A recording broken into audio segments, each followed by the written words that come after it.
మన ఈ టేబుల్ మీద ఈ నాటుకోడి గుడ్డు తెచ్చారు. ఎవరు తెచ్చారు? ఎవరు? సొంతి గారేనా? ఓకే. భయం మీద, ఈ భయానికి గుడ్డుకి లింక్డ్గా ఒక సామెత ఉంది, బాగా తెలుసు మీకు, చెప్పండి.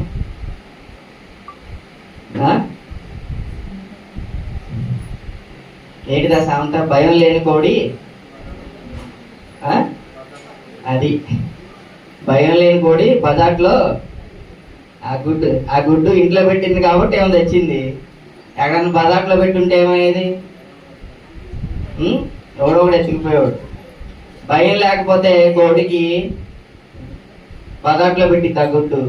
ఆ గుడ్డుని ఏం చేస్తుంది? సాతానుని దేంతో పోల్చాడు దేవుడు బైబిల్లో?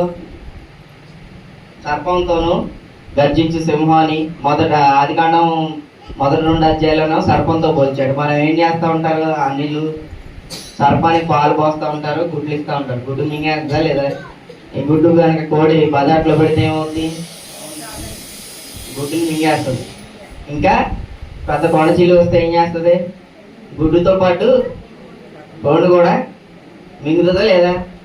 సో భయం అనేది ప్రతి ఒక్క జీవికి చాలా అవసరం.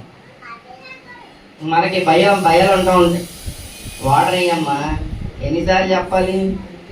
ముందే పెట్టాలి. నాలాంటి వాడు వచ్చినప్పుడు ముందు జాగ్రత్త తీసుకోండి.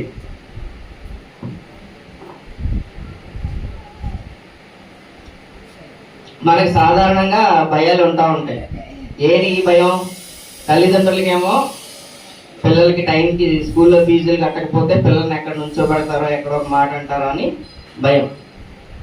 భర్తకేమో పండక్కి భార్యకి మంచి చీర కొని పెట్టకపోతే ఏమోనిద్దో, బర్త్డే విష్ చేయకపోతే ఏమోనిద్దో అని భయం.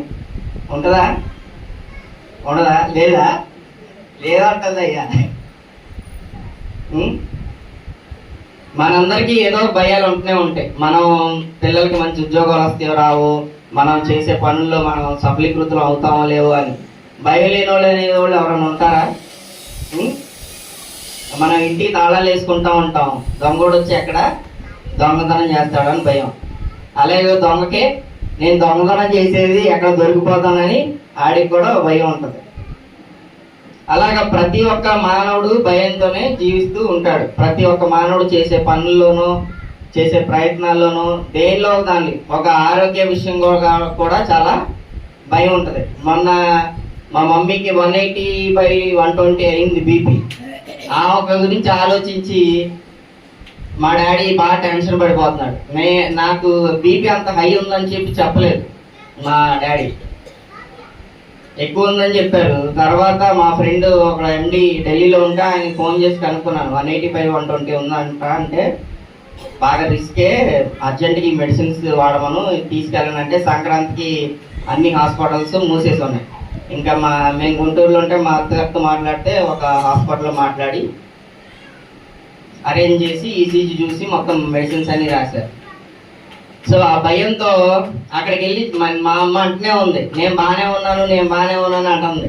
అక్కడికి వెళ్ళి చూపించుకుంటే మా మమ్మీకి ఏమో 163 వచ్చింది. మా డాడీకి మా మమ్మీ గురించి ఆలోచించి ఆయనకి పెరిగింది. మీకు ఎంత ఉంది డాడీ? మొన్న 170కి వెళ్ళిందా?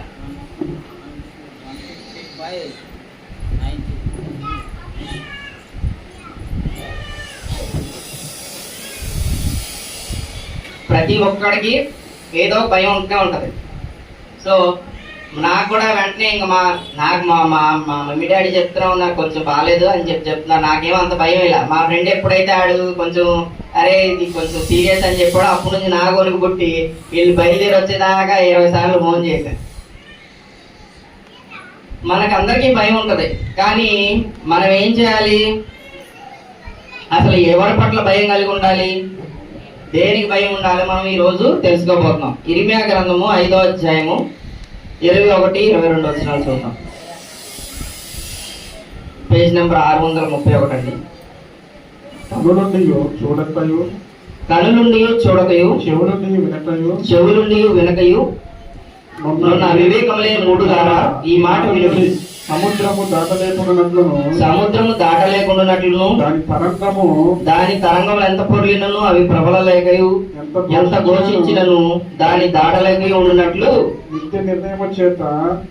నిత్య నిర్ణయము చేత దానికి ఇసుకను సరిహద్దుగా నియమించిన నాకు మీరు భయపడరా? నా సన్నిధిని ఏమంటున్నాడు దేవుడు? ఈ సముద్రానికి సరిహద్దుగా ఏం పెట్టారంట? ఇసుక పెట్టాడు దేవుడు. అలాంటి నాకు మీరు భయపడరా? నా సన్నిధికి వచ్చి మీరు వనకరా అని చెప్పి దేవుడు ప్రశ్నిస్తున్నాడు. మనం ఆయన సన్నిధిలో భయపడుతున్నామా? భయపడితే మనం అందరం సమయానికి వస్తాం. ప్రతి ఆదివారం మానకుండా ఆరాధనకి వస్తాం. నిజంగా అంత భయం మనకు ఉంటుందా? ఆయన సన్నిధికి వచ్చి మనం వణుకుతున్నామా? పక్కన వాళ్ళతో ముచ్చట్లు పెట్టుకుంటాము, నిద్రపోతాము, ఇట్లాంటివి చేస్తూ ఉంటాం. మనం ఏం చేయాలంట? దేవునికి చాలా మంది భయం లేకుండా ఎలా పడితే అలా జీవించే వాళ్ళు కూడా ఉంటారు. నాకు అసలు భయం లేదు, నేను అవసరమైతే సమాధుల్లో నేను పడుకుంటా అనేవాళ్ళు కూడా ఉంటారు. Over confidence. ఏముంటుంది అక్కడ? సమాధిలో ఉండే దెయ్యాలు ఉంటాయన్నా? మా సంగీత దెయ్యాలు భూతాలు ఏముండవు. అవి మనం మనసులో అనుకొని భయపడతా ఉంటాం. సాధారణుడు మాత్రం మనల్ని అన్ని రకాలుగా శోధించడానికి, మనకి మన జీవితంలో ఎక్కడ లేని ఇబ్బందులను పెట్టి భయపెట్టడానికి ప్రయత్నిస్తూ ఉంటాడు. కానీ మనం ఎవరికి భయపడాలి? అది దేవునికి భయపడాలి, దెయ్యానికి కాదు. కీర్తన గ్రంథము 139వ కీర్తన 14వ వచనం చూడండి. పేజ్ నెంబర్ 525 అండి. 139వ కీర్తన 14వ వచనం. నీవు నన్ను కలుగు చేసిన విధము చూడగా భయమును ఆశ్చర్యమును నాకు పుట్టుచున్నవి. అందును బట్టి నేను నీకు కృతజ్ఞతాస్తుతులు చెల్లించుచున్నాను. నీ కార్యములు ఆశ్చర్యకరములు, ఆ సంగతి నాకు బాగుగా తెలిసినది. నీవు నన్ను కలుగజేసిన విధము చూడగా నాకు భయమును ఆశ్చర్యమును నాకు పుట్టుచున్నది. మానవుని నిర్మించిన విధానం ఆలోచిస్తే ఈయనకేం కలుగుతుందంటండి? అది ఈ సృష్టిలో మంచి గాలిని పుట్టించి ఆ గాలిని మన నాసికారంధ్రాల్లోకి వెళ్ళటానికి చక్కగా మనకి ముక్కుల్ని, ఆ ముక్కుల్లోంచి మన లంగ్స్ లోకి వెళ్ళడానికి మంచి నిర్మాణం దేవుడు చేశాడు. ఇది అన్నిటికన్నా మనం మామూలుగా బుర్జ్ ఖలీఫా అని వండర్ఫుల్ కన్స్ట్రక్షన్ అని అనుకుంటాం, కానీ అన్నిటికన్నా భూమి మీద ఉన్న గొప్ప సృష్టి ఏది? మానవుని యొక్క శరీరమే. మనకి లంగ్స్, కిడ్నీలు, హార్ట్, లివర్, ఐస్ అన్ని ప్రతి ఒక్కటి ఎంతో చక్కగా ఒక ప్రక్రియ, ఒక మంచి డిజైన్ తో దేవుడు నిర్మించాడు. ఆ నిర్మాణం గురించి ఆలోచించినప్పుడల్లా ఏం పుడుతుందంట? ఆయనకి భయము ఆశ్చర్యం పుడుతుంది అంట. ఒక బిడ్డ జన్మించాలంటే ఎంత కష్టం అండి. ఈ రోజుల్లో ఎన్ని ప్రాబ్లమ్స్ ఉన్నాయి. ఒక సెల్ వెళ్ళి ఒక ఎగ్తో మీట్ అవ్వాలంటే 72 గంటలు ప్రయాణం చేసి ఆ తల్లి కడుపులో ప్రయాణం చేసి వెళ్ళి ఎగ్ని మీట్ అయితే అప్పుడు అది బేబీగా ఫామ్ అవుతుంది. అది ఫామ్ అయ్యి డెవలప్ అయ్యి అది అభివృద్ధి చెందాలంటే ఎన్నో స్టేజెస్ దాటాలి. ఒక్కొక్క స్టేజ్ ఒక్కొక్క నెలలో ఒక్కొక్క స్కానింగ్లు చెప్తారు. బిడ్డ కడుపులో ఉన్నప్పుడు అవయవాలు సరిగ్గా డెవలప్ అయిందా, ఫస్ట్ గుండె సరిగ్గా కొట్టుకుంటుందా లేదా, తర్వాత ఆర్గన్స్ బాగా డెవలప్ అయినాయా లేదా, మళ్ళీ తండ్రికి తల్లికి ఉన్న బ్లడ్ అనేది బేబీకి సరిగ్గా మ్యాచ్ అవుతుందా లేదా, ఎలాంటి ప్రాబ్లమ్స్ వస్తున్నాయని ఎన్నెన్నో టెస్టులు చేసి ఎన్నెన్నో చూస్తూ ఉంటారు. ఇంత అద్భుతమైన నిర్మాణాన్ని తయారు చేసింది ఎవరు? దేవుడు. అంత అద్భుతమైన నిర్మాణం. ఒక్క చిన్న సమస్యలో సరే బిడ్డ పుట్టినప్పుడు ఎంత అల్లాడిపోతామండి. మనల్ని ఎటువంటి సమస్య లేకుండా దేవుడు సృజించాడు. ఆ నిర్మాణాన్ని బట్టి అందుని బట్టి మనం ఏం చేయాలంట? దేవునికి ఎప్పుడు భయపడి దేవునికి స్తోత్రాన్ని మనం చెల్లించాలి. అలాగే ప్రసంగి 12వ అధ్యాయము 13వ వచనం చూడండి. పేజ్ నెంబర్ 562 అండి. ప్రతి విషయాన్ని బట్టి మనం దేవునికి భయపడాలని. ప్రసంగి 12వ అధ్యాయం 13వ వచనం. ఇదంతా వినిన తర్వాత తేలిన ఫలితార్థం ఇదే. దేవుని యందు భయభక్తులు కలిగి ఉండేది ఆయన కట్టడాలను అనుసరించి నడుచుచుండవలెను. మానవ కోటికి ఇదియే విధి. సమస్త మానవ కోటికి ఏంటిదంట విధి? దేవుడు ఇచ్చిన రూల్ ఏంటండి? దేవుని యందు భయభక్తులు కలిగి ఆయన కట్టడలను అనుసరించి నడుచుచుండవలెను. ఎలా అన్నాడు? రూల్ ఒకసారి ఫాలో అవ్వాలని చెప్పారా? లేదుగా. నడుచుచుండవలెను. ఆయన యందు భయభక్తులు కలిగి ఉండి మనం ఎన్నాళ్ళు నడవాలి? ఓన్లీ 2025 ఇయర్ ఒకటేనా? 2025లో మనం ఎన్నిసార్లు దేవునికి అవిధేయులుగా జీవించాం? ఆయనకి భయపడుకోకుండా ఆయన ఆజ్ఞలకి దాటి మనం ఎన్నిసార్లు తప్పుదలు చేసాం? గుర్తు తెచ్చుకోండి. 2026 ఒక సంవత్సరం ఉండాలి మనం. ఎల్లప్పుడూ ఆయన ఆజ్ఞలను గైకొని అనుసరించి నడుస్తూ ఉండాలి. ఆయన కట్టడలను అనుసరించి నడుచుచుండవలను. మానవ కోటికి ఇదే విధి. దేవుడు మనకి ఇచ్చిన ఒకే ఒక ఆజ్ఞ ఏంటి? ఆయన యందు భయభక్తులు కలిగి ఎల్లప్పుడూ నడుస్తూ ఉండాలి. అలాగే మలాకి 1వ అధ్యాయము 6వ వచనం చూడండి. వందనాలు. పేజ్ నెంబర్ 785 అండి.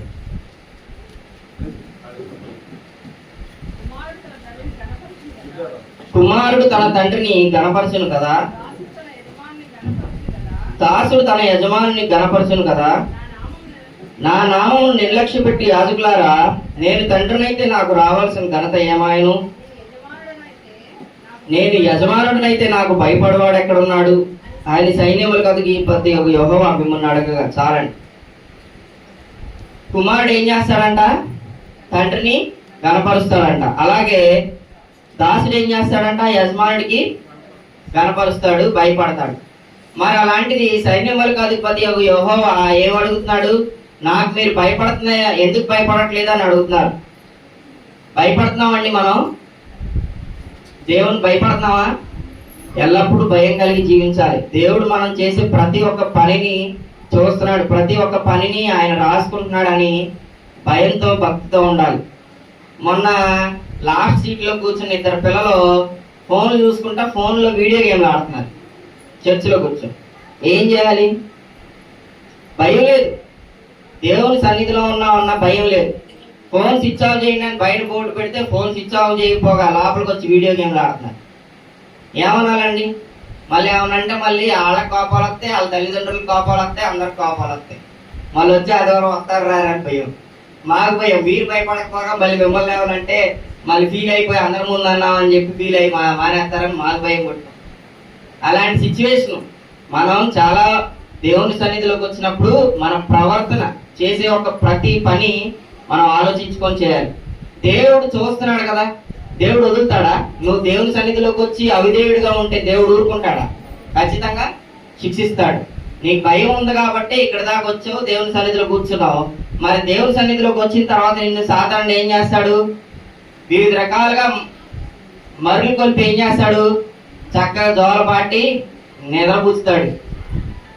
ఎక్కడో రాత్రంతా నిద్రపట్టినట్టు వచ్చి చక్కగా దేవుడి సన్నిధిలోనే పడుకుంటారు. దేవుడి సన్నిధిలోకి వచ్చి ఫోన్లు చూసుకుంటారు, పక్కన వాళ్ళతో మాట్లాడతారు. ఇవన్నీ ఎవరు చేస్తారండి? దేవుడు అంటే భయం లేనివాడు చేసే పనులు. మనం దేవుడు అంటే భయం ఉంది కాబట్టి మనం ఉన్నంతసేపు విధేయులుగా భక్తితో మనం దేవుని సన్నిధిలో ఆరాధన చేసుకోవాలి. అలాగే దేవునికి భయపడటం వలన మనకు వచ్చే ప్రయోజనాలు ఏంటో చూద్దాం. దేవునికి భయపడటం వల్ల మనకు వచ్చే ప్రయోజనాలు చూద్దాం.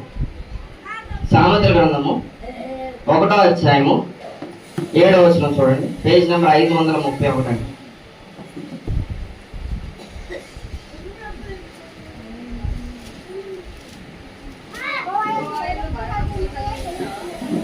యెహోవా యందు భయభక్తులు కలిగి ఉండుట తెలివికి ఏంటిదండి? మనం ఎక్కడెక్కడో చదివిపిస్తా ఉంటాము. ఆ కాలేజీలో అంతమందికి ర్యాంకులు వచ్చినాయి, అదిగో ఆ స్కూల్లో నారాయణ స్కూల్, కుమార స్కూల్, అక్కడ ఇంకో కాలేజ్ ఉంది, అక్కడ అంతమందికి ఇన్ని ర్యాంకులు వస్తున్నాయని ఎక్కడెక్కడో లక్షలు కట్టి చదివిపిస్తా ఉంటాం. అక్కడ ఏదో చెప్పేస్తారు, ఏదో మనోడు తెలుగులోడు అయిపోతాడు, గొప్పోడు అయిపోతాడని మనకి ఆశ ప్రతి ఒక్కరికి ఉంటుంది. రేపొద్దు నా కొడుకుని కూడా నేను ఎల్కేజీలో ఫీజులు కట్టాలంటే 40,000 50,000 చెప్తారు. అన్నయ్య కూడా అవుతున్నాడు, అన్నయ్య కూడా ఆరాధించినట్టున్నాడు. మా మహేష్ కూడా ఆరాధిస్తే తెలుస్తుంది. నర్సరీ చదివే పిల్లలకి కూడా ఫీజులు ఫుల్గా వాయించేస్తున్నారు. ఎంత అంటే చిన్న పిల్లలకి టెక్స్ట్ బుక్స్ ఫీజు 10,000 అండి. 10,000 కడితే సంవత్సరం అంతా చదివాం మేము. ఓన్లీ పుస్తకాల ఫీజులు 10,000 కడుతున్నారు. అలా అయిపోయింది. కానీ మనం ఎక్కడెక్కడో తెలివి గల్లోళ్ళు అయిపోతాం, ఏయో చదివిపిస్తూ ఉంటాం, ఆ కోర్సులు ఈ కోర్సులు నేర్పిస్తూ ఉంటాం. కానీ మనకి తెలివి అనేది ఎక్కడి నుంచి దొరుకుతుందంట? యెహోవా యందు భయభక్తులు కలిగి ఉండుట తెలివికి మూలం. మరి ఆ తెలివితేటలు రావాలంటే పిల్లలకి ఏం చేయాలి? ముందు సండే స్కూల్కి పంపించాలి. ఎంతమంది వస్తున్నారు? ఎంతమంది పిల్లలు వస్తున్నారు? ఈరోజు సామాన్య పిల్లలు ఇద్దరు పొద్దున్న వచ్చి చాపలేసి కుర్చీలేసి చక్కగా సండే స్కూల్లో కూర్చున్నారు. ఎంతమంది వస్తున్నారండి? అందరికీ చిన్న చిన్న పిల్లలు ఉన్నారు. కరెక్ట్గా లెక్కేస్తే 10th ఇంటర్ దాటిపోయిన వాళ్ళు అంటే సండే స్కూల్లోకి రారు. వాళ్ళు పెద్దవాళ్ళు ఆరాధనలో కూర్చోవచ్చు. చిన్న చిన్న పిల్లల్ని 15 మంది ఉంటారు కదా, వాళ్ళు రావచ్చు కదా సండే స్కూల్కి. ఏం తక్కువ ఏం చక్కగా అందరూ వస్తే అయ్యగారు చెప్తారు, లేకపోతే నేను సుకన్యను ఎవరైనా చెప్తారు. ఎవరు రావట్లేదు లాస్ట్లో వచ్చిన ఇద్దరికి మా కుస్మా చెప్తుంది. పంపించండి. తెలివితేటలు రావాలి, ఏదో సాధించాలని ఎక్కడెక్కడో చదివిస్తాం, ఏదో చేస్తూ ఉంటాం. కానీ దేవుని యందు భయభక్తులు కలిగి ఉండుట తెలివికి మూలం. అది మనకి భయభక్తులు కలిగి ఉండటం వల్ల మొదటి ప్రయోజనం. అలాగే సామెతలు 9వ అధ్యాయము 10వ వచనం చూడండి, పేజ్ నెంబర్ 537 అండి. యెహోవా యందు భయభక్తులు కలిగి ఉంటే యెహోవా యందు భయభక్తులు కలిగి ఉండుటే జ్ఞానమునకు. చూడండి, ఇందాక ఏంటిది? దేనికి మూలం అన్నాడు? తెలివికి మూలము. నాలెడ్జ్, టాలెంట్, విజ్డమ్, ఇట్లన్నిటికీ మూలం ఏంటిదంట? 1,00,000 రూపాయలు ఫీజు కట్టడమా, లేదా మంచి మంచి స్కూల్లో జాయిన్ చేసి కోర్సు చదివించమా? ముందు ఇక్కడ మనం సండే స్కూల్ నుంచి దేవుని భయాన్ని, దేవుని జ్ఞానాన్ని, వాక్యాన్ని చక్కగా నేర్పించుకుంటే వాళ్ళ జీవితంలో చేసే ప్రతి ఒక్క పనిలోనూ పరిపక్వత ఉంటుంది, మంచి పనులు చేస్తారు. లేదంటే ఏం చేస్తారు? స్కూల్లోకి పంపిస్తే ఏం చేస్తారు? చదువుకుంటారు, బట్టి అప్పచెప్తారు. కానీ పలానా వ్యక్తికి ఇంత గౌరవం ఇవ్వాలి, ఇంత జ్ఞానంగా మాట్లాడాలి, మంచి ప్రవర్తన ఉండాలి, మేలు చేయాలి కానీ కీడు చేయకూడదు. ఇవన్నీ ఎక్కడ నేర్పిస్తారు? ఎక్కడ దొరుకుద్ది ఈ జ్ఞానం అంతా? దేవుని యందు భయభక్తులు కలిగి దేవుని సన్నిధిలోకి వస్తే దేవుని వాక్యాన్ని నుంచి ప్రతి ఒక్క బిడ్డ నేర్చుకుంటాడు. యెహోవా యందు భయభక్తులు కలిగి ఉండుటే జ్ఞానమునకు మూలం. అదేనంట బేస్ పిల్లర్. మనకి నాలెడ్జ్ రావాలన్నా, విజ్డమ్ రావాలన్నా, పిల్లలకి మంచి టాలెంట్ రావాలన్నా, ఏది రావాలన్నా ముందు ఏముండాలి? భయం ఉండాలి. దేవుని యందు భయభక్తులు ఉండాలి. ఆ భయం వల్ల మంచి మనస్సు ఏర్పాటు అవుతుంది. ఆ మంచి మనస్సు ఏం చేస్తుంది? అందరితో మంచి ప్రవర్తన ఉంటుంది. అందరితో మంచి ప్రవర్తన ఉంటే చక్కగా మనం కూడా అందరితో పాటు పిల్లలతో పాటు ఉండి క్లాసులు వింటాం, ఆడుకోకుండా.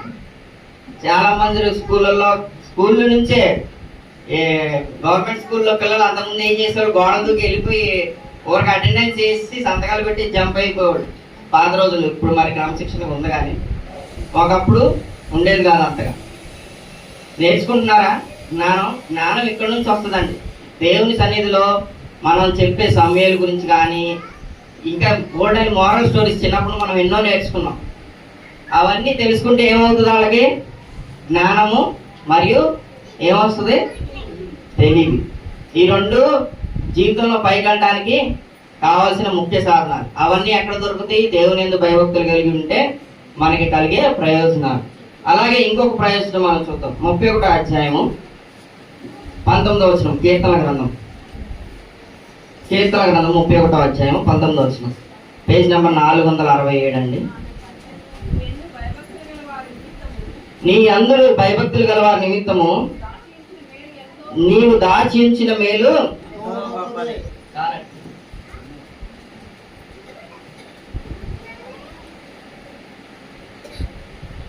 ఆంటీ గారే చదివారు. ఆ ఎగ్జాంపులే చెప్తాం అనుకున్నా. ఏంటి మళ్ళీ ఒకసారి చదవను ఆంటీ గారు? నీ యందు భయభక్తులు గల వారి నిమిత్తము నీవు దాచించిన మేలు ఎంత గొప్పదంట? ఎంతో గొప్పది. మా సాయికి ఉద్యోగం రావాలని ఆంటీ గారు, అంకుల్ గారు ఎన్నిసార్లు ప్రార్థనలు పెట్టని ఎన్నోసార్లు ప్రార్థన చేసుకున్నారు. అది ఆయన ఏం చేసి ఉంచాడంట? ఎవరి కోసం దాచించాడంట? అది మెయిన్ పాయింట్. దేవుని యందు భయభక్తులు కలిగి ఉన్న వాళ్ళకి ఏ రోజు ఏ మేలు ఇవ్వాలో, ఎప్పుడు ఇవ్వాలో అనేది ఆయనకి తెలుసు. ఆయన ఏం చేసి ఉంచుతాడంట? అది మనకి కలిగే అడ్వాంటేజ్. ఆయన యందు భయభక్తులు కలిగి ఎల్లప్పుడూ ఉన్నాం అనుకోండి, మనకి ఆయన ఎప్పుడు ఇవ్వాలనుకున్నామో మేలు, ఆ మేలు దాచుంచి ఇవ్వాల్సిన రైట్ టైంకి ఆయన ఇస్తాడు. మన అమ్మ నాన్నలో మన బర్త్డేకి మనకి ఏదో ఒకటి పిల్లలకి గిఫ్ట్ దాచుంటారు, బయట నుంచి వచ్చినప్పుడు దాచుంచి ఇస్తా ఉంటారు. ఆడికి అది ఇష్టం, ఆడికి అది ఇష్టం అని చెప్పి, చిన్నోడికి అది ఇష్టం, పెద్దోడికి అది ఇష్టం అని చెప్పి. ఇగో తల్లిదండ్రులు ఏం చేస్తారు, వంట వండినప్పుడు ఇగో పెద్దవాడికి కాజ్యం ముక్కలు ఇష్టం, వీడికి బొయ్యికి ఇష్టం అని చెప్పి వేస్తూ ఉంటారు. అట్లాగే దాచిపెట్టి పెడతా ఉంటారు. అలాగే దేవుడు కూడా ఏం చేస్తాడంటే ఆయన ఎందుకు భయభక్తులు గురి ఉన్న పిల్లలకి దాచిపెట్టి ఉంచుతాడు. మనం ఆయన అడిగి ఆయన ఎందుకు భయభక్తులు కలిగి ఎల్లప్పుడూ విశ్వాసం ఉంటే ఆయన ఇవ్వాల్సిన రైట్ టైం చూసుకొని ఆయన ఖచ్చితంగా దీవిస్తాడు. ఇప్పుడు ఆయన చక్కగా అసిస్టెంట్ మేనేజర్ గా చేస్తున్నాడు. కృపరావునని నన్ను అందరిని అలాగే ఆశీర్వదించాడు. దేవుడు ఇవ్వాల్సిన టైంకి దాచి ఉంచి ఇస్తాడు. నా కోసం కూడా ఎంతో మంది ప్రార్థన చేశారు. మా నాన్న ప్రతి ఆదివారం ప్రార్థన చేసేవాడు. నేను ఎగ్జామ్కి వెళ్ళినప్పుడల్లా ప్రార్థన చేశాడు. సంఘంలో ఉన్న అందరూ ప్రార్థన చేశారు. కానీ ఆయన ఎప్పుడు ఇవ్వాలనుకున్నాడో అప్పుడే ఇచ్చాడు. దేవుడు ఆయన ఎందుకు భయభక్తులు కలిగి ఉన్న వారి కోసం, ప్రతి ఒక్కరి కోసం మేలులు దాచి ఉంచుతాడు. ఆయన ఇవ్వాల్సిన రైట్ టైం వచ్చినప్పుడు రైట్ పర్సన్ ఇస్తాడు. Right time and right person ఎవరు పడితే వాళ్ళకి ఇవ్వడం. ఆయన ఎందుకు భయభక్తులు కలిగి ఉంది, ఆయన నామానికి ఆయన వాక్యానికి అనుసారంగా జీవించే బిడ్డలకు మాత్రమే ఇస్తాడు. అలాగే ఇంకొక మేలు ఏంటో మనం చూద్దాం. యెషయా 66వ అధ్యాయము 2వ వచనం చూడండి. పేజ్ నెంబర్ 625 అండి. 625 యెషయా 66. అవన్నీ నా హస్తకృత్యములు, అవన్నీ నా హస్తకృత్యములు, అవి నా వలన కలిగినవని యెహోవా సెలవిచ్చుచున్నాడు.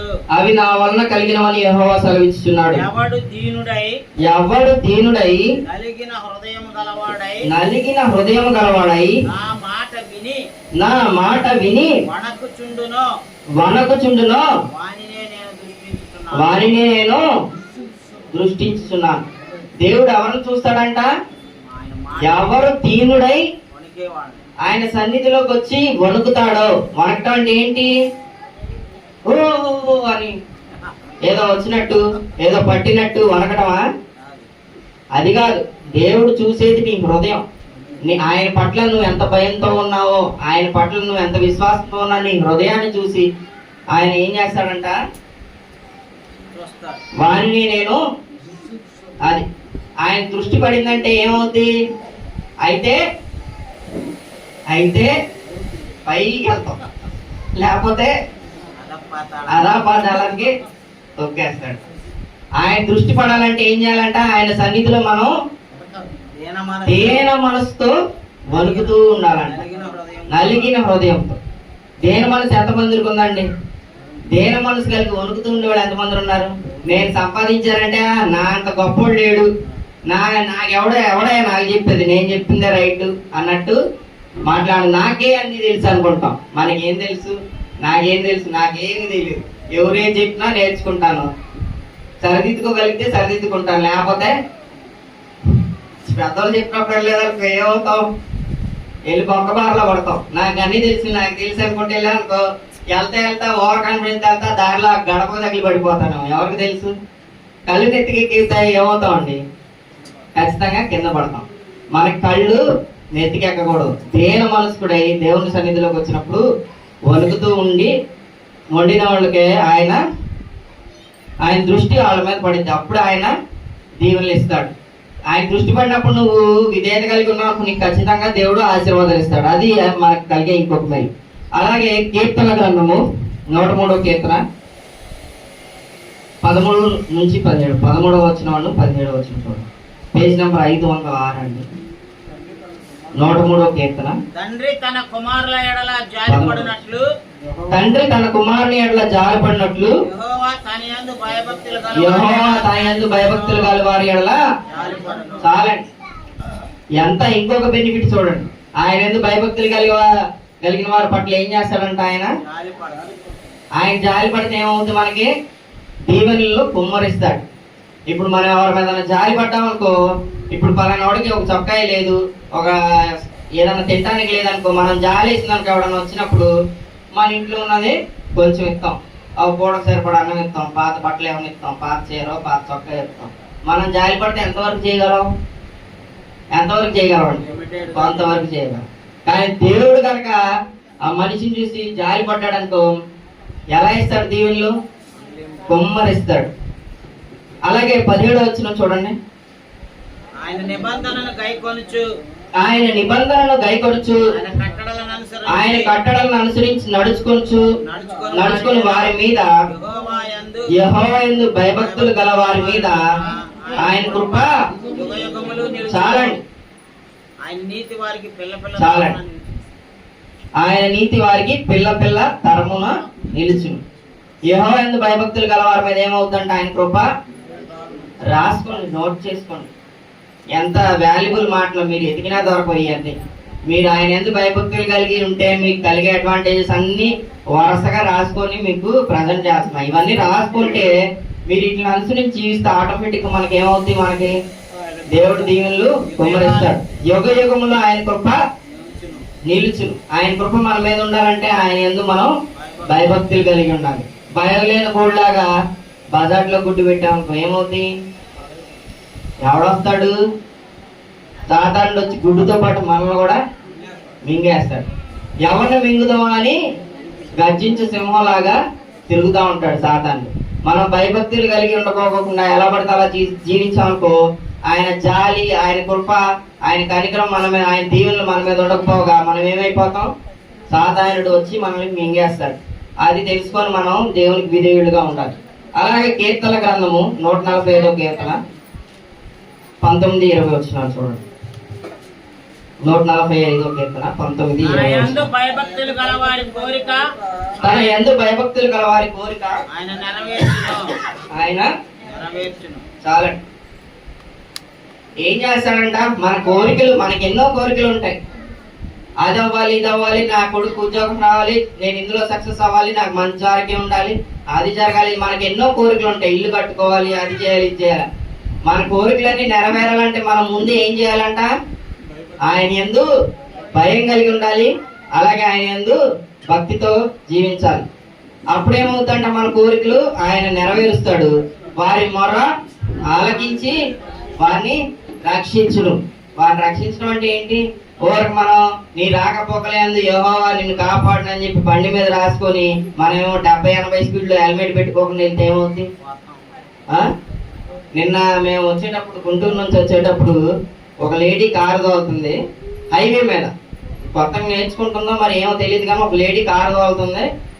ఇంకా తోలుతా సడన్ గా బ్రేక్ వేసింది. వాళ్ళ పిల్లలు, హస్బెండ్ అందరూ పక్కన కూర్చున్నారు, వెనకమాల కూర్చున్నారు. సడన్ గా బ్రేక్ వేసింది. వెనకమాల నుంచి ఒక పిల్లోడను వాళ్ళ నాన్న ఇద్దరు బైక్ మీద వస్తున్నారు. బ్రేక్ వేయడం ఏంటి, ఆ బైక్ మీద 60-70 స్పీడ్లో వచ్చి గుద్దుకొని ఆ కారు ఎదరికెళ్ళిపోయింది.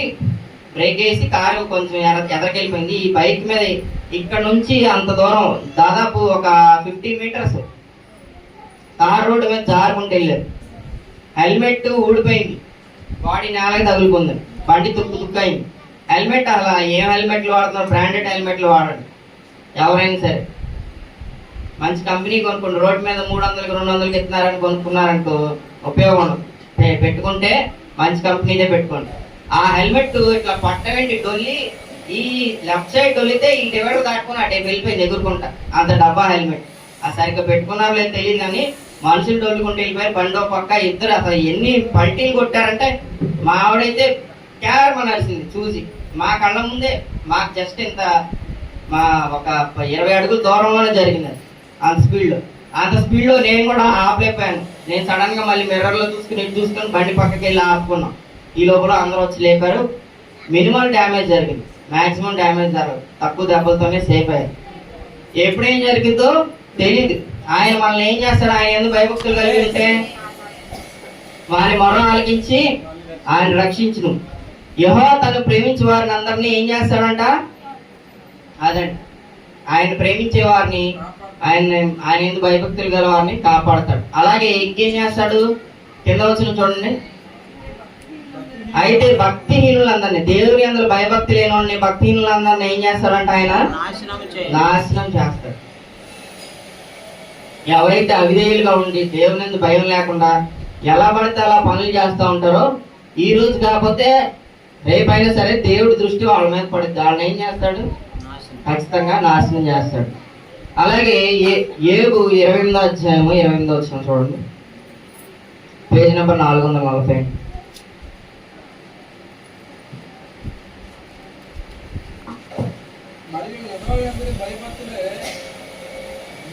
మరియు యెహోవా యందు భయభక్తులే మరియు జ్ఞానమనియు దుష్టత్వము దుష్టత్వమును విడిచిటే వివేకమనియు ఆయన నరులకు సెలవిచ్చెను. ఆయన నరులకు అదండి.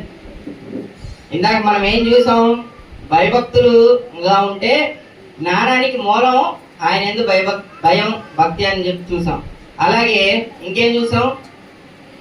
తెలివికి మూలం అని ఆయన యందు భయభక్తి కలిగి ఉండటం అని చూసాం. ఇక్కడేముందో చూడండి. మరియు యెహోవా యందు భయభక్తులే అదండి. జ్ఞానం అంటే అక్కడ రాకెట్లు ఆకాశంలోకి వెళ్ళిపోయి అక్కడ ఏదో కనుక్కున్నాం, ఇక్కడ భూమి లోపలికి వెళ్ళిపోయి ఇంకోటి ఏదో కనుక్కున్నాం, అది చేసాం ఇది చేసాం, నువ్వుకే గొప్పలు పలుకుతా ఉంటారు. ఏం చేస్తాం? ఏమైనా పట్టుకుపోతావా? నేను వెళ్తా నేను తయారు చేయించుకున్న బంగారాన్ని ఎత్తుకెళ్తా అని వాళ్ళు ఎవరన్నా ఉంటే చెయ్యొద్దండి.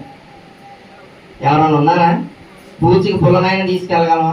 ఏమన్నా మనం అందంగా కట్టుకున్న ఇల్లు తీసుకెళ్ళాం, ఇష్టంతో కొనుక్కున్న బైక్లు కార్లు ఏమీ తీసుకెళ్ళాం.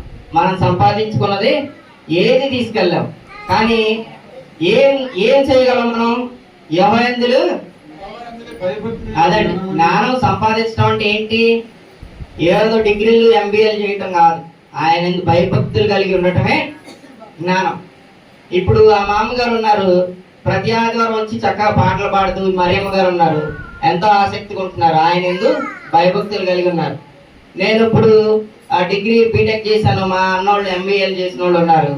మేము ఆదివారం ఆరాధనకు రాకుండా అవిధేయులుగా ఉన్నాం అనుకో, ఎవరు జ్ఞానం కలిగిన వాళ్ళు? దేవుని యందు భయభక్తులు కలిగిన వాళ్ళే జ్ఞానం కలిగిన వాళ్ళు. అదే జ్ఞానం అంట. మనం ఏదో సంపాదించుకుని ఏదో చేసేస్తే అది జ్ఞానం అనుకుంటాం. అది కాదు, అది జ్ఞానం కాదు, అది అజ్ఞానం. అలాగే వివేకము తెలివి అంటే ఏంటంట? క్లియర్ గా ఉంది, చదవండి. దుష్టత్వమును విడిచిటయే వివేకం. అరే నేను అందులో అంత లాభం సంపాదించాను, ఇందులో ఈ అటాక్ నుంచి ఎట్లా తప్పించుకున్నాను, నేను తెలివిగలను అని చెప్పుకుంటా ఉంటారు అందరూ. అగో నేను తెలివిగలను, పలానోడిని అట్టిరికిచ్చాను, పలానోడి దగ్గర నుంచి ఎట్లా తప్పించుకున్నాను, అది చేశాను, అది సాధించానని చెప్పుకుంటాం. కానీ అసలైన వివేకం ఏంటిదంట? దుష్టత్వమును విడిచుటయే. దుష్టత్వ పాపాన్ని విసర్జించి దేవుని అందులో భయభక్తులు కలిగి నీతిగా జీవించడం ఏంటిదంట? అసలైన వివేకం అంట. ఈ దుష్టత్వాన్ని అందరినీ అంతటిని విడిచి మనం అందరం ఇక్కడ దేవుని సన్నిధిలో ఉన్నాం. మనం అందరం రాకెట్లోకి వెళ్ళి వేరే గ్రహాలకు కనుక్కోకర్లా, వేరే ప్లానెట్లు కనుక్కోకర్లా. దేవుని యందు భయభక్తులు కలిగి ఉండటమే మనకి జ్ఞానం అంట. అలాగే దుష్టత్వాన్ని విడిచి మనం ఎప్పుడైతే దేవుని సన్నిధిలోకి వచ్చామో అదే మనకి వివేకం అంట. మనం అందరం ఎవరు? జ్ఞానులు మరియు వివేకం కలిగిన వారు. దేవుని యందు భయభక్తులు కలిగి ఉన్న ప్రతి ఒక్క క్రైస్తవుడు జ్ఞాని మరియు వివేకం కలిగిన వాడు.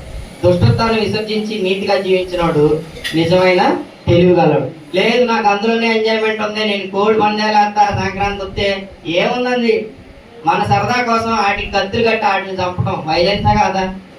వాటిని చంపటం, ఊరికి లక్షలు బెట్టింగ్లు వేసి మందు తాగి ఎట్లా పడితే అట్లా ఆగం చేసుకోవటం తప్ప ఏముండదు అట్లా. అది జ్ఞానమా? అది సంపాదన? అది తెలివితేటల? ఏముండదు. అది నాశనానికే దారి తీస్తుంది, నాశనానికి మూలం అవన్నీ. అలాంటి దుష్టమైన పనులన్నింటినీ విడిచుటయే వివేకం. అలాంటి వివేకం కలిగిన మీ అందరికీ నా వందనాలు. అలాగే దేవునికి భయం లేకుండా విసర్జించి జీవిస్తే కలిగే నష్టాలు కూడా మనం తెలుసుకుందాం. కీర్తన గ్రంథం 36వ అధ్యాయము 1-2 వచనాలు చూడండి. భక్తిహీనుల హృదయములో దైవభక్తి వల్ల పలుచున్నది.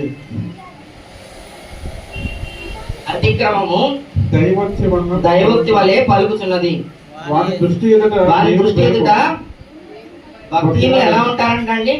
వాళ్ళ దృష్టిలో అసలు దేవుని భయం ఉండదంట. ఎలా పడితే అలా ఉంటారు, ఏది పడితే అది చేస్తూ ఉంటారు, ఏది పడితే అది మాట్లాడుతూ ఉంటారు, ఏ పని పడితే అది వాళ్ళ మైండ్కి వచ్చిన పని అని దృష్టిలో ఆలోచించకుండా ఏం చేయకూడదు, మనం నడవకూడదు పాపుల మార్గంలో.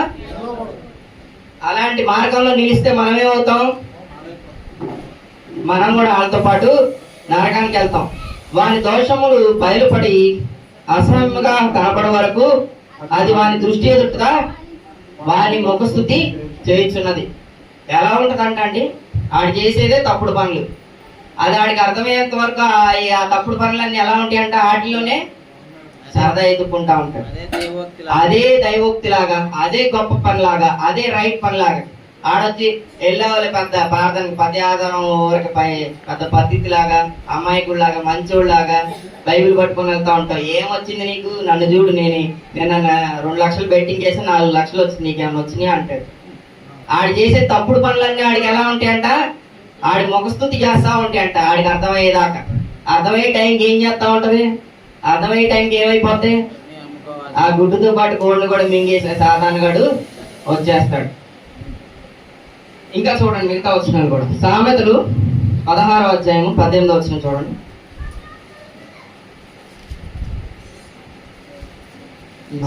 నాశనమునకు ముందు గర్వము నడుచును, నాశనమునకు ముందు గర్వము నడుచును, పడిపోవటకు ముందు పడిపోవటకు ముందు అహంకారమైన మనస్సు నడుచును.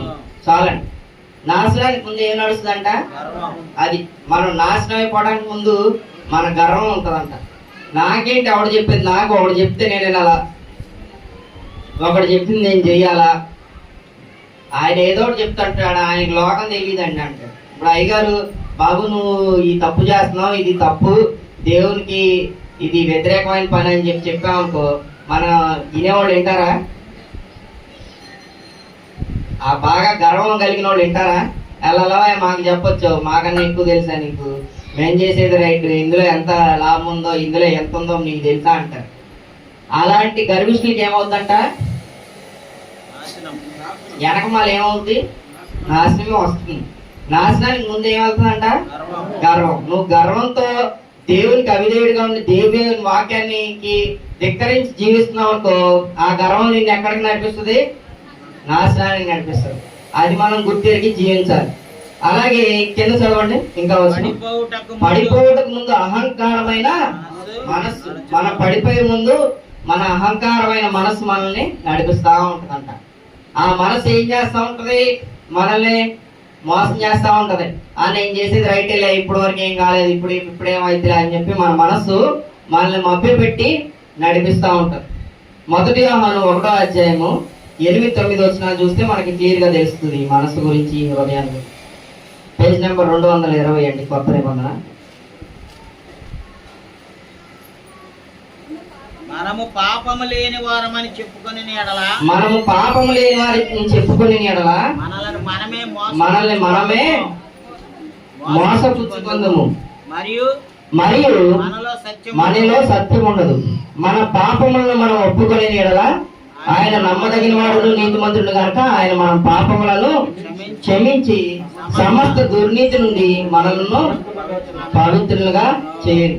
అదండి, మనం పాపం లేని వారు మనం చెప్పుకొని మనల్ని మనమే, అదండి, నేను తప్పు చేయట్లేదు, నాకు అన్ని తెలుసు అని మనం గర్వంతో విరవిగా అనుకోండి, నాశనానికి ముందు ఏం నడుస్తుంది, గర్వం నడుస్తుంది. ఆ గర్వం మనల్ని నాశనం చేస్తుంది, మనల్ని కిందకి తీసుకెళ్తుంది. ఆ మనస్సు ఏం చేస్తుంది, మనల్ని మనమే మోసం చేసుకుంటున్నాం అన్నమాట. నేనేం తప్పు చేయట్లేదు, నాకు అన్ని తెలుసు అనుకున్న ప్రతిసారి మనం ఇంకొక స్టెప్ కిందకి వెళ్తానంటే, మనం ఏదో పైకి వెళ్తామని కాదు. ఎవరైతే వాళ్ళ పాపాలను ఒప్పుకొని దేవుడు నమ్మదగిన వాడు, నీతిమంతుడు కనుక ఆయన పాపములను క్షమించి సమస్త దుర్నీతి నుండి మనల్ని పవిత్రులుగా చేయండి. పాపాలను ఒప్పుకోండి. మనం ఏదైనా తప్పు చేసినట్లయితే వాటిని ఒప్పుకొని మారు మనసు పొంది దేవుని వాక్యానికి అనుసరంగా జీవించాలి. మనలో మనం అందరం ఏదో ఒక తప్పుదం చేసే ఉంటాం, అబద్ధాలు చెప్పుకుంటాం, చిన్న చిన్న మోసాలు చేసి ఉంటాం, ఏదైనా సరే ప్రతి ఒక్క దాంట్లో ఏదో పోయిన సంవత్సరం ఏమైనా తప్పిదం చేసినట్లయితే, పోయిన వారం లేదా నిన్న ఏదైనా తప్పిదం చేసినట్లయితే, ఎప్పుడే తప్పుదం చేసినా దేవుని సన్నిధిలోకి వచ్చినప్పుడు వాటిని ఒప్పుకొని మారు మనసు పొంది మళ్ళీ బయటికి వెళ్ళాలి.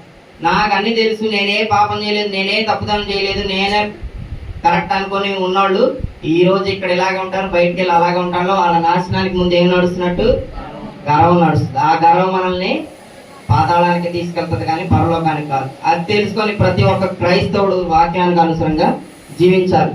దేవుని వాక్యాన్ని అనుసరించి భయపడిన దేవుని బిడ్డల్ని మనం ఉదాహరణలు చూద్దాం. చివరిగా యోబు గ్రంథం 1వ అధ్యాయం 1వ వచనం చూడండి. పేజ్ నెంబర్ 421 అండి.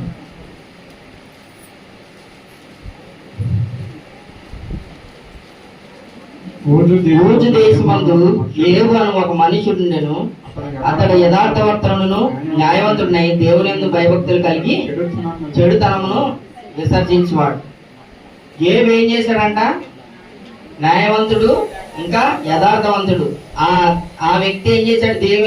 దేవుని యందు భయభక్తులు కలిగి ఉండి చెడుతనమును విసర్జించి దేవుని యందు భయభక్తులు కలిగి ఉన్నాడు.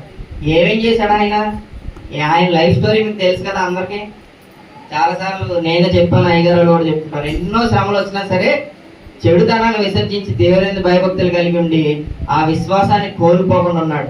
ఎన్ని శ్రమలు వచ్చినా సాతానుడు కావాలని వెళ్ళి దేవునితో ఛాలెంజ్ చేసి, మరి నువ్వు అన్ని ఇచ్చావు కాబట్టి ఆయన నీతో పాటు ఉన్నాడు, కావాలంటే నువ్వు ఇచ్చినట్లు ఒక్కొక్క దాన్ని తీసేసుకో, ఆయన నిన్ను దూషిస్తాడన్నాడు. కానీ ఆయన ఏమన్నాడు? 21వ వచనంలో చూడండి, అదే అధ్యాయంలో, నేను నా తల్లి గర్భం నుండి దిగంబరినై వచ్చితిని, దిగంబరిని అక్కడికి తిరిగి వెళ్ళేదను. యెహోవా ఇచ్చెను, యెహోవా తీసుకొని పోయాను. ఎవరన్నా అంటారండి? నామమునకు స్తుతి కలుగును గాక. ఎవరన్నా అంటారా? ఏ కృపలో ఉన్నాయా? మహేష్ మేమున్నాం, నాకు ఇచ్చిన ఉద్యోగానికి ఏదైనా లోటుపాటు అయ్యి ఏదైనా డ్యామేజ్ జరిగిందనుకో ఏమంటాం? దేవుడు నమ్ముకున్నా, ఎన్ని ప్రార్థనలు చేస్తావు, ఏం చేసావు, నాకు ఉద్యోగానికి ఎంత ట్రబుల్ వచ్చిందంట అంటావు అనమాట.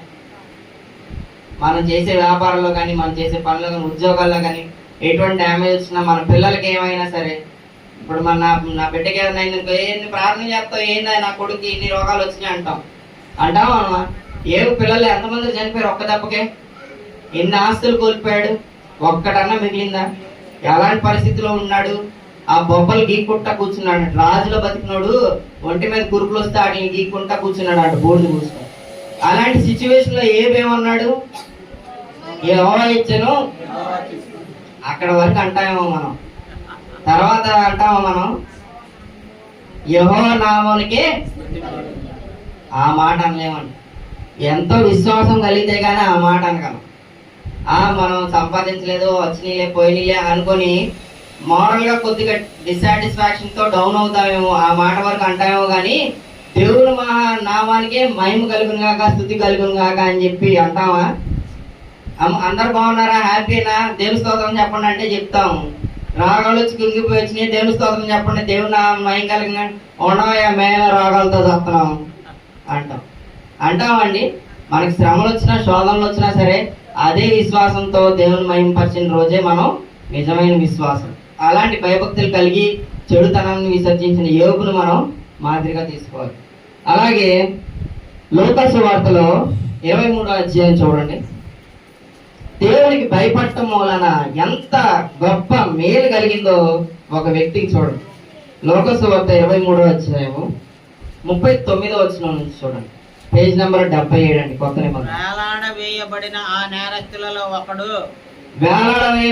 నేరస్తులలో ఒకడు ఆయన దూషించుచు, నీవు క్రీస్తు కదా, నిన్ను నువ్వు రక్షించుకును, మమ్మల్ని కూడా రక్షించుమని చెప్పాను.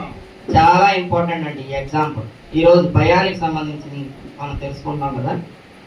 అయితే రెండవ వాడు చాలు, ఒక్క నిమిషం. ఇప్పుడు యేసుప్రభు వారితో పాటు ఇద్దరు దొంగల్ని అటేపు ఒకడిని ఇటేపు ఒకడిని సిలువ వేశారు. సిలువ వేసిన వాళ్ళలో ఒకడేమంటున్నాడు? నువ్వు నిజమైన దేవుడు బిడ్డవైతే, నువ్వే కనుక క్రీస్తు అయితే నిన్ను నువ్వు రక్షించుకో, నీతో పాటు మమ్మల్ని కూడా రక్షించు అని చెప్పి ఈడ భూమి మీద ఉన్నన్నాళ్ళు దొంగతనాలు చేసుకుంటా, తప్పులు చేసుకుంటా, పాపం చేసుకుంటా జీవించాడు. ఆడికి ఇప్పుడు కూడా బుద్ధి నేను చేసిన శిక్షలకి, నేను చేసిన తప్పులకి శిక్ష పడుతుందిలే అనుకోవట్లా. దేవుడికి నువ్వు క్రీస్తు అయితే అని చెప్పి దేవుడిని క్వశ్చన్ చేసి ఆయనకి టెస్ట్ పెడుతున్నాడు. మళ్ళీ అక్కడ తెలివిదారులు వాడుతున్నాడు. నీవు క్రీస్తు కదా, నీవు కనుక నిన్ను నువ్వు రక్షించుకో, మమ్మల్ని కూడా రక్షించుకోమని చెప్పాడంట. ఆయనను ఏం చేస్తాడంట? స్టార్టింగ్ లో దూషించు, కొత్త మాటలు కాదు, మళ్ళీ అంత అవమానకరమైన మాటలు దూషించు, నువ్వు క్రీస్తు కదా, నువ్వు నిన్ను విడిపించుకో, మమ్మల్ని కూడా విడిపించు అన్నాడు. కానీ ఇంకొక ఆయన ఏమంటున్నాడు? అయితే రెండవ వాడు వాడిని గద్దించి, నీవు అదే శిక్షా విధిలో ఉన్నావు కనుక దేవునికి భయపడవా? ఈయన భయపడ్డాడండి. రెండవ ఆయన భయపడ్డాడు. ఇంకొకనే క్వశ్చన్ చేస్తున్నాడు, నువ్వు మనం తప్పులు చేసి పాపాలు చేసి శిక్ష అనుభవిస్తున్నావు, ఇప్పుడు కన్నా భయపడు అని చెప్పి క్వశ్చన్ చేస్తున్నాడు. మనకైతే ఇది న్యాయమే, మారుమనసు పొందాడండి, పశ్చాత్తాపం పొందాడు. మనం అంటే ఈ శ్రమలకి శిలువ మీద ఈ శిక్ష అనిపించడానికి మనకైతే న్యాయమే, కానీ ఈయన ఏ తప్పిదం చేయలేదు, నువ్వు భయపడి ఇప్పటికైనా మారుమనసు పొందా అని చెప్పి చెప్తున్నాడు. మనం చేసిన వాటికి తగిన ఫలము పొందుతున్నాము, కానీ ఈయన ఏ తప్పిదము చేయలేదని చెప్పి ఆయనను చూచి, యేసు నీవు నీ రాజ్యంలోనికి వచ్చినప్పుడు నన్ను జ్ఞాపకము చేసుకున్నాను. ఏమన్నా అడిగాడండి? నువ్వు క్రీస్తు అయితే నన్ను ఇక్కడ నుంచి తప్పించు, నా కొట్టిన గాయాలని మాన్పించు అని అడిగాడా? నీ చిత్తమైతే నీ రాజ్యం వచ్చినప్పుడు నన్ను జ్ఞాపకం చేసుకోమన్నాడు. ఎంత రిక్వెస్టింగ్ గా మారు మనసు పొంది భయంతో ఆయన్ని ఈ రెండోవాడు అడిగాడు. ఆయన భయంతో మారు మనసు పొందంగానే ఏం జరిగింది? వెంటనే అందుకు ఆయన వానితో, నేడు నీవు నాతో కూడా పరదేశిలో ఉండు అని నిశ్చయముగా నీతో. చాలండి, ఒక్క చిన్న యాక్ట్ తో, ఒక చిన్న మాటతో ఆయనకి భయపడి విధేయుడిగా ఉండి ఆయన తప్పిదం ఒప్పుకున్నందుకు భయపడటం వలన ఏమైంది? ఒక్క దెబ్బతోనే నేడు నీవు నాతో కూడా పరదేశిలో. దేవుని యందు భయభక్తులు కలిగి ఉంటే ఆయన మనం చేసిన తప్పిదం క్షమిస్తాడు, మనల్ని కూడా ఆయనతో పాటు పరలోక రాజ్యంలోకి చేర్చుకుంటాడు. రెండో దొంగలాగా మనం ఉండకోకుండా మన తప్పులేంటో మనం తెలుసుకోవాలి. ఈయన రెండోవాడు అదే చేశాడు. ఆయన చేసిన తప్పుదం తెలుసుకున్నాడు, అలాగే పశ్చాత్తాపం పొందాడు. మారు మనసు పొందడం వలన దేవుడు ఆయన ఏం చేశాడు? క్షమించి నేడు నీవు నాతో కూడా పరదేశంలో ఉంటావు అన్నాడు. అలాగే యాకోబు 2వ అధ్యాయము 19-20 వచనాలు చూడండి. పేజ్ నెంబర్ 211 అండి. దేవుడు అక్కడని నీవు నమ్ముచున్నావు, దేవుడు అక్కడని నీవు నమ్ముచున్నావు, అలా నమ్ముట మంచిది, ఇలాగ నమ్ముట మంచిదే. దయ్యములను అదే ఏంటంట? దయ్యములు కూడా దేవుడు ఒక్కడని మనం నమ్ముతున్నాం. ఓకే, మనం దేవుడిని నమ్మాము. ప్రతి ఆదివారం ఆయన ఆరాధనకు వస్తున్నాం, ఆయన సన్నిధిలోకి వచ్చి రొట్టె ద్రాక్షరసం తీసుకుంటున్నాం. ఇంకా మనం భయపడుతున్నట్టు, దేవుడికి భయపడుతున్నట్టు అంటే మనం దేవుడికి భయపడుతున్నాం, వణుకుతున్నాం. కానీ మనతో పాటు ఇంకొకటి ఎవడో చేస్తున్నాడంట? మన ఫ్రెండ్, మనల్ని ఎండ్ చేయడానికి ఉండే ఫ్రెండ్ ఎవడో? సాతాను. ఆడు కూడా ఏం చేస్తున్నాడంట? దెయ్యములను నమ్మి వణుకుచున్నవి వ్యర్థుడా, క్రియలు లేని విశ్వాసము నిష్ఫలమైనదని తెలుసుకొని కోరుచున్నావా? ఏంటంటండి, మన దేవునికి భయం అయితే పడుతున్నాం, దేవుని సన్నిధిలోకి వచ్చాం, మరి మన క్రియల్లో విశ్వాసం ఉందా? మన విశ్వాసం కలిగిన క్రియలు చేస్తామా? క్రియలు లేని విశ్వాసం ఏంటంట? అది మనకి విశ్వాసం ఉన్న ఫెయిత్ ఉండి ప్రతి ఆదివారం మానకుండా వచ్చి మనం బయటికి వెళ్ళి ఇంకొకరిని తిట్టి మన క్రియల్లో మంచి పనులు చేయలేదనుకో, అలాంటి విశ్వాసం ఏమవుతుందంట? వ్యర్థము, నిష్ప్రయోజనము, నిష్ఫలం. అది మృతము. అంటే ఏంటి? శవంతో సమానం. మనం ఆత్మ అయితే పరలోక రాజ్యాన్ని చేరతాను అనుకుంటాం, కానీ ఆదివారం క్రమంగా ఆరాధనకు వచ్చి పాటలు విశ్వాసంగా పాడి మనం ఇతరుల పట్ల కుళ్ళు కుతంత్రాలతో మన మనసులో ఉంచుకున్నాం అనుకోండి, క్రియలు లేని విశ్వాసము ఎలాగ మృతమైద్దో మన ఆత్మ కూడా అలాగే నశించిపోతుంది. అప్పుడు మనం ఏం చేస్తాం? మనల్ని ఏం చేస్తాడు సాతానుడు? ఆడికి బోరు కొట్టద్దని ఆడి నరకంలోకి వెళ్తా ఆడితో పాటు మనల్ని కూడా తీసుకెళ్తా ఉంటాడు. ఏ వాడతారు? సాతానుడు పాపాలు చేసిన వాళ్ళు కలిసి అందరూ అష్టజన్మలు ఆడుకుంటారు నరకంలో. పాపాలు చేసిన వాళ్ళు అందరినీ సాతానుడు అలాగేనండి మరులు కొలిపి ఎలాంటి పడతా ఇదేం పెద్ద తప్పు కాదు, ఇదేం పెద్ద పాపం కాదని మైండ్ని మోటివేట్ చేస్తూ ఉంటాడు. మన మనసుకి ఏమవుతుందంట? మన తప్పిదములు మనకి మన నాశనానికి ముందు గర్వం నడిచేలా చేసి మనం చేసేది రైట్ అనేటట్టు మన మనసుని మరులు కొలుపుతాడు సాతాను. అలా ఎప్పుడైతే మనం ఫీల్ అవుతామో ఖచ్చితంగా నశించిపోతాం, నాశనానికి గురవుతాం. మనం ఈ భూమి మీద మనల్ని మా శరీరాన్ని చంపేవాడిని చూసి భయపడుతూ ఉంటాం, కానీ దేవుడు ఏం చెప్తున్నాడు? మత్తయి సువార్త 10వ అధ్యాయం 28వ వచనంలో,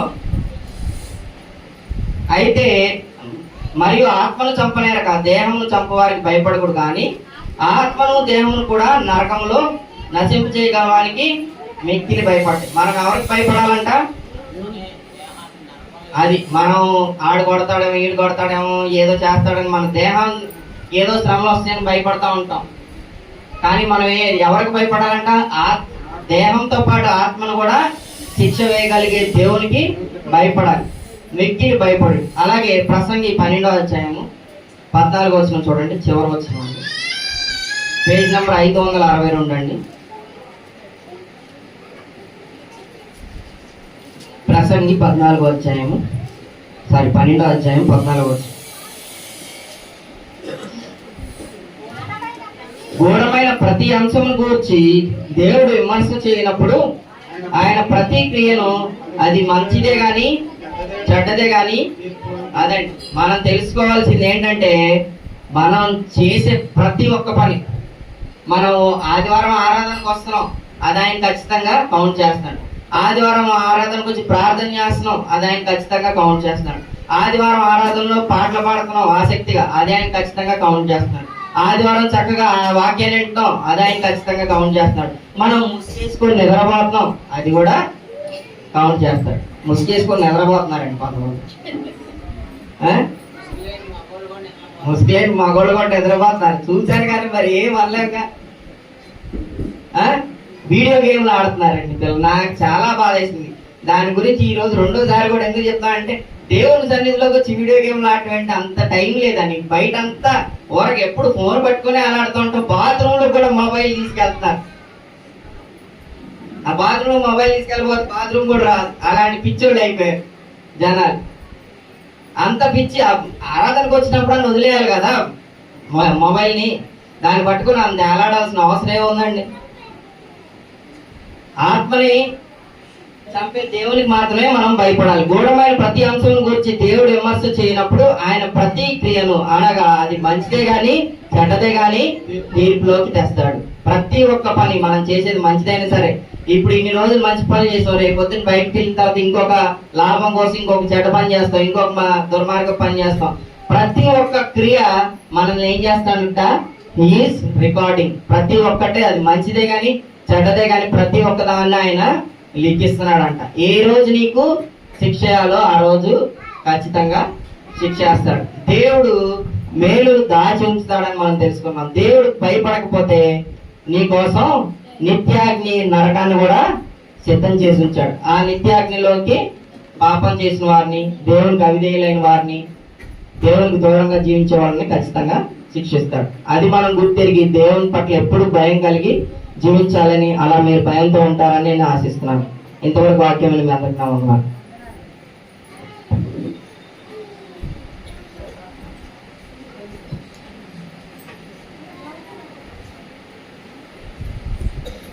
భయం ఉందా అండి మనకి? భయం ఉందా? భయం ఉన్నవాళ్ళు ఏం చేస్తారు? ఆరాధనకి లేటుకు వస్తారు. ఆరాధన ఎగ్గొట్టేవాళ్ళు ఎంత తప్పు పని చేస్తున్నారో ఆరాధనకి లేటుకు వచ్చేవాడుగా అంతే తప్పు పని చేసినట్టండి, తెలుసా? మనం దేనికైనా లేటుకు వెళ్తామా? దేవుని పనికి ఎందుకు లేటుకు వస్తాం అంటే భయం లేదు. మీరు అనుకుంటున్నారు మేము ఆదివారం వెళ్ళొచ్చామని మీకు మీరు తృప్తి చెందుతున్నారు. But God is noting your time of arrival at the church building. Church బిల్డింగ్లోకి ఆరాధనకి ఏ టైంకి వస్తున్నావో నోట్ చేయట్లేదా అమ్మా? నోట్ చేస్తున్నాడండి. సీసీ కెమెరాలు ఆయనకు ఉన్నాయి, మనం పెట్టలేదు, కానీ దేవుడికి ఉన్నాయి. అంతేగా దేవుని భయం ఉన్నవాళ్ళు దేవుడు చెప్పినవి చేస్తారండి. మనం ట్యాక్సులు కడతాం, ప్రాపర్టీ ట్యాక్స్ 8,000 నాది నెలకి, సంవత్సరానికి 6 నెలలకు అనుకుంటాం. కట్టకపోతే ఏం చేస్తాడండి గవర్నమెంట్? పెనాల్టీ వేస్తుందా లేదా? అలాగే ఇన్కమ్ ట్యాక్స్ వాళ్ళు ఉన్నారు, వాళ్ళకి ఇన్కమ్ ట్యాక్స్లు పడతాయని ఇది కూడా ఆడిటర్ని సంప్రదించి దానికి చెల్లిస్తాం కదా. మరి ప్రభు ఏం చెప్పారు? మనకి దేవుని భయం ఉందనుకోండి ఏం చేస్తాం? ఇన్కమ్ ట్యాక్స్ కట్టినట్టు, ప్రాపర్టీ ట్యాక్స్ కట్టినట్టు ఆయనకి కూడా ఆయన ట్యాక్స్ ఉంది. ఆయన ట్యాక్స్ లాగా కాదు, కానీ హృదయపూర్వకంగా ఆయనకి ఇవ్వాల్సిందేనండి. 10% మోర్ దేవుందే. ఆయనకి ఇవ్వనోళ్ళు కూడా దేవుని భయం లేనివాళ్ళ కింద లెక్కండి, తెలుసా? కాబట్టి దేవుని పని జరగాలంటే దేవుని పనికి మీరు సమయాన్ని ఇవ్వాలి, ధనాన్ని ఇవ్వాలి, ఇంకా మీ టాలెంట్స్, ఇంటెలెక్చువల్ క్యాపబిలిటీస్ కూడా దేవునికి ఇవ్వాలండి. మేము మీటింగులు పెడుతున్నాం, చక్కగా ఎవరో ఒకళ్ళని సంప్రదిస్తాం, యాండ్రూనో లేకపోతే మా చిన్న కోళ్ళేనండి నాకు పెద్ద ఎసెట్. ఇంకెవరు మా ఇంట్లో ఎవరు నన్ను పట్టించుకోరు. నా పని అంటే దేవుడి పని అంటే అది ఆయన ఎవడో వాళ్ళతో చేయించుకుంటాళ్ళే, మేమెందుకు చేయాలని వాళ్ళు ఏదో వాళ్ళ లోకంలో వాళ్ళు ఉన్నారండి. దేవుని పని చేయమ్మా, ఏదైనా పాంప్లెట్ తయారు చేయమంటే మా సుకన్య చేస్తుంది ఇమీడియట్లీగా. నాకేదో ఏదో తెలీదు టెక్నాలజీ. నిన్న యాండ్రూ వాళ్ళ ఆవిడ వచ్చి చిటికలో చేసి పెట్టి వెళ్ళారు. కాబట్టి దేవుని భయం ఉంటే దేవుని పనిలోకి ఉపయోగపడతామండి. ఈ వారంలో 2 మీటింగ్లు ఉన్నాయి. రేపు నూతిపాడులో, శుక్రవారం ఏమో వెంకటాపురం ఉన్నాయి. వీటన్నిటికీ చాలా ఖర్చు అవుతుంది. మా కారు ఖర్చు, అక్కడికి వెళ్ళి భోజనాల ఖర్చు కూడా నేనే పే చేస్తున్నాను మన సంఘం ద్వారా. సో మీరందరూ దేవుని దానాన్ని దేవునికి ఇవ్వడం నేర్చుకోండి. అప్పుడే మీరు దీవించబడతారు. దేవుని సమయాన్ని కూడా దొంగిలించవద్దు దయచేసి. దేవుని సమయం ముందే రండి. సో ఇలాంటివన్నీ దేవుని భయం లేని వాళ్ళే చేస్తారండి. ఆలస్యంగా వచ్చేవాళ్ళు దేవుని భయం లేని వాళ్ళే. దేవుని పని కోసం మీ టాలెంట్ని, మీ ఇంటెలెక్చువల్ క్యాపబిలిటీస్ని వాడినోడు దేవుని భయం లేనివాడే. దేవుని దానాన్ని దేవునికి ఇవ్వనోడు కూడా దేవుని భయం లేనివాళ్ళే. సో మీరందరూ దేవుని భయం కలిగి ఉండి దీవించబడండి. దీవించబడ్డ వాళ్ళ గురించి చెప్పాడు. దేవుని భయపడబోతే వచ్చే నాశనాల గురించి చెప్పాడు. ఈసారి ఎవడన్నా ఫోన్లో వీడియో గేమ్లు ఆడితే పక్కన ఉన్న వాళ్ళు లాగేసుకోండి. ఇక్కడ నుంచి మాకు కనపడదు. మీకు తెలుసు కదా మీ పక్కనోడు ఏం చేస్తున్నాడు మీకు తెలీదా? ఫోన్ లాక్కొచ్చి నాకు ఇవ్వండి, లాగేసుకోండి. మీరు వచ్చారు ఓకే, వచ్చాక చేసేది కూడా దేవుడు చూస్తాడండి. నీవు దేవుని మందిరంలో నీ ప్రవర్తన ఎలా ఉందో సరిగా చూసుకోవాలి. అది ఫోన్లు తేవద్దు, తెచ్చినా చూడొద్దు, మ్యూట్లో పెట్టుకోండి. లేకపోతే మీకు అందరికి భయం అయితే రాంగులో నా చేతికి ఇవ్వండి, మీ ఫోన్లు మీకు మళ్ళీ వెళ్ళేటప్పుడు ఇస్తా. సో అవన్నీ మేము తలగబాదుకునే పనులు మీరు చేస్తారనమాట. మాకెంత బాధ ఉంటే అసలు ఆయనకి ఎంత బాగుంటుంది దేవునికి. భయం మనం రోగాలు వచ్చినప్పుడు, డబ్బులు ఏమైనా నష్టం వచ్చినప్పుడు బాధపడతాం. కానీ దేవునికి భయపడాల్సింది ఇవ్వండి. దేవుని మందిరంలో నీ ప్రవర్తన, దేవునికి ఇచ్చే విషయంలో నువ్వు ఎలా బిహేవ్ చేస్తున్నావు, దేవుని టయాన్ని దేవునికి ఇస్తున్నావా లేదా, these are all most important than everything. కాబట్టి నిజంగానే నేను చాలా భయపడ్డానండి. ఈ వారంలో దేవుడు నాకు చాలా మేలు చేశాడు. అందుకే దేవుని కృతజ్ఞతగా మీ అందరితో పంచుకుందామని స్వీట్ ప్యాకెట్లు అయితే తెప్పించా. అరుణా గారికి 180/110. నేను ఆమెమో వాకింగ్ చెబుతుంది శుక్రవారం శ్రావణి వాళ్ళ ఇంట్లో.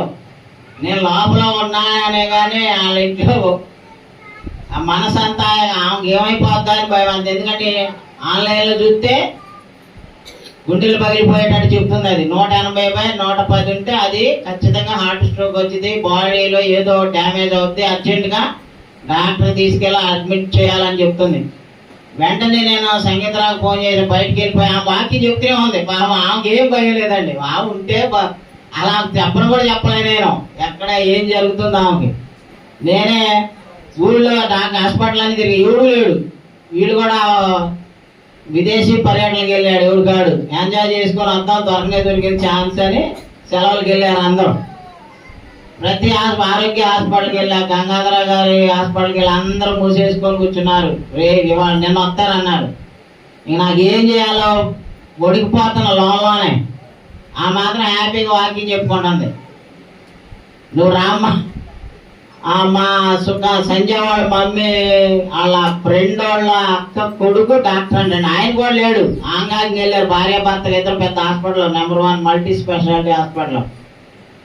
ఫోన్ చేసి నాకు ఎవరికి చెప్పినా మావాడికి చెప్తే మావాడు ఎదురు మమ్మల్ని ఎందుకు తీసుకురాలేదు, ఎందుకు నిర్లక్ష్యం చేసావు, వారం రోజుల నుంచి ఎందుకు చేసామని మా పెద్దవాడు మాకిస్తాడు డోసు. ఆడికి చేసే బదులు వాళ్ళ అత్తగారికి చేశా. ఆమె వచ్చింది మైండ్లో, దేవుడే నడిపించాడండి. వెంటనే ఆమె వాళ్ళ ఫ్రెండ్ అక్క కొడుకే ఆ పెద్ద హాస్పిటల్ ఓనరు, ప్రసన్న కుమార్ ఆయన పేరు, ఫోన్ చేసింది.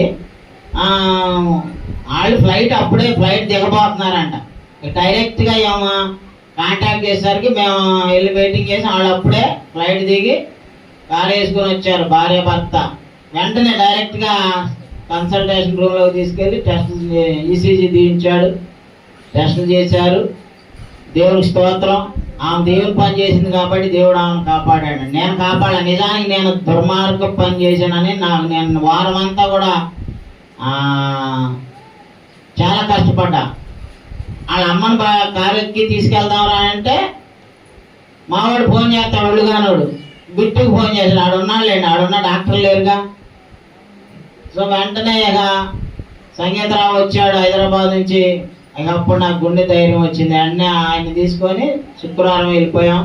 మేము వెళ్ళి వెంటనే డాక్టర్లు వచ్చారు, పరీక్ష చేశారు, ఈసీజీ అయ్యారు, బాగానే ఉన్నాయి. దేవుని దేవాలి, ఏం డ్యామేజ్ అవ్వలేదు. దేవుని స్తోత్రం. మీ అందరూ ప్రార్థన చేయబట్టి నా భార్యకి మీ ఈ సంఘ సువార్థికురాలకి ఏం అవ్వకుండా కాపాడాడు. దేవుని స్తోత్రం. ఈ భయం శరీర అనారోగ్యాలకు అయితే ఉంటుంది. అదే దేవుని ఆత్మీయ విషయాలు ఉందా? ఉండదు. దేవునికి భయపడండి. సో దేవుని స్తోత్రం. ప్రోగ్రామ్ పోయిన తీసుకుందాం. అందరు సిద్ధపడండి. 1 కొరింథీ 11:23 నుంచి చదువుదాం. నేను మీకు